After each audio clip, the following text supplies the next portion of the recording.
Welcome back to political గుస్గుసా.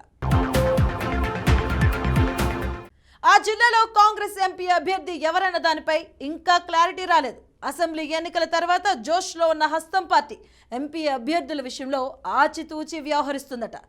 ఈ నేపథ్యంలో MP అభ్యర్థి ఎవరన్న దానిపై ఉత్కంఠ నెలకొంది.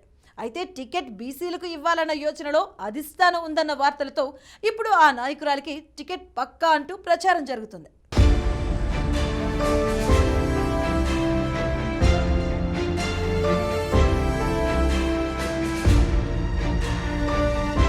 నిజామాబాద్ జిల్లా పార్లమెంటు టికెట్ కోసం పోటీ ఎక్కువగానే ఉంది. అసెంబ్లీ ఎన్నికల తర్వాత హస్తం పార్టీలో మరింత జోష్ పెరిగింది. జిల్లాలో కాంగ్రెస్ పార్టీ మళ్లీ పుంజుకుంది. కాంగ్రెస్ పార్టీకి నిజామాబాద్ జిల్లా తెలంగాణ రాకముందు కంచుకోటలా ఉండేది. మళ్లీ పార్టీకి పూర్వ వైభవం తెచ్చేందుకు కాంగ్రెస్ అధిష్టానం చర్యలు మొదలుపెట్టింది. 10 ఏళ్ల తర్వాత మళ్లీ కాంగ్రెస్ పార్టీ అధికారంలోకి రావడంతో ఇతర పార్టీలకు వెళ్లిన నాయకులు మళ్లీ సొంత గూటికి చేరుకుంటున్నారు. త్వరలో జరిగే పార్లమెంటు ఎన్నికల్లోనూ మెజారిటీ స్థానాలు గెలవాలన్న టార్గెట్ పెట్టుకున్నారు కాంగ్రెస్ పెద్దలు.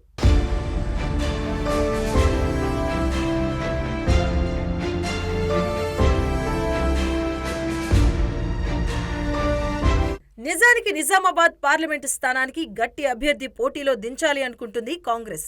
జిల్లాలో అసెంబ్లీ ఎన్నికల్లో బీసీలకు ఎమ్మెల్యే టికెట్ దక్కలేదు. దీంతో బీసీలకు చెందిన అభ్యర్థికే ఎంపీ టికెట్ ఇవ్వాలి అన్న యోచనలో కాంగ్రెస్ పార్టీ పెద్దలు ఉన్నట్లు తెలుస్తోంది. ఈ నేపథ్యంలో మహిళా నాయకురాలు ఆకుల లలిత ఎంపీ టికెట్ వస్తుంది అన్న ప్రచారం జిల్లా కాంగ్రెస్ వర్గాల్లో జోరుగా చర్చ జరుగుతోంది. ఆకుల లలిత కాంగ్రెస్ పార్టీలో అనేక పదవులు చేపట్టారు. మున్నూరు కాపు సామాజిక వర్గం నేత. పార్లమెంటు నియోజకవర్గ పరిధిలో కాపుల ఓట్లు అధికంగా ఉంటాయి.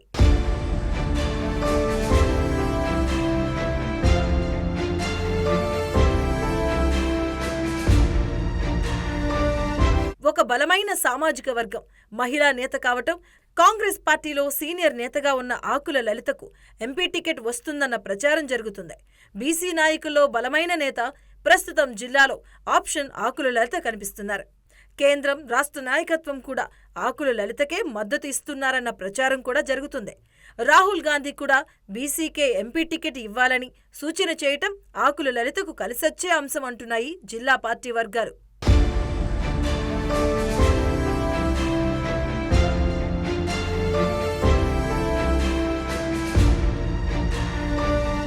ఇలా ఎటు చూసినా ఢిల్లీ కాంగ్రెస్ పెద్దలకు ఆకుల లలితే ఆప్షన్గా కనిపిస్తున్నారు. అటు ఎంపీ అరవింద్కు గట్టి పోటీ ఇచ్చే నాయకురాలు ఆకుల లలిత అంటున్నారు. గత 2 పర్యాయాలు మినహా నిజామాబాద్ పార్లమెంటు స్థానాల్లో ఎక్కువగా కాంగ్రెస్ పార్టీనే విజయం సాధించింది. నిజామాబాద్ లోక్సభ ఎన్నికల్లో విజయం ఎవరిని వరిస్తుందో వేచి చూడాలి.